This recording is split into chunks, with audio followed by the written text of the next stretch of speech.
Prayer, the power of prayer. I've always believed in the power of prayer. I also know my will is not God's. But there is one story that, for me, conveys the power of prayer.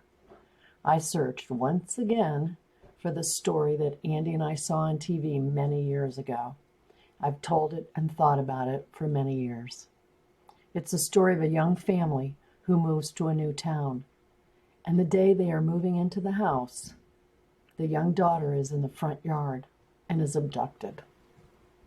The father is a minister, and his new assignment is in this new town, and they've only been in town for a few hours. I cannot recall the details or timing, but this happened over several hours. What I do remember is that there was a prayer chain. All of the townspeople were on alert for the little girl, and everyone prayed. There were two women having lunch in a local restaurant and heard of the abduction. They decided they needed to pray right then. As they prayed, for some unknown reason, both were moved to scream out, "Stop!"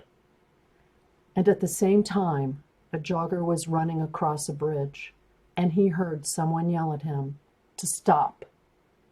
So he did.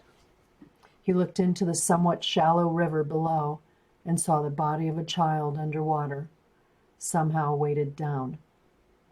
He called for help, and rescue came. The little girl was resuscitated, hospitalized, and lived without any brain damage. It was probably springtime, and the water was the perfect temperature for a child to survive, if found quickly.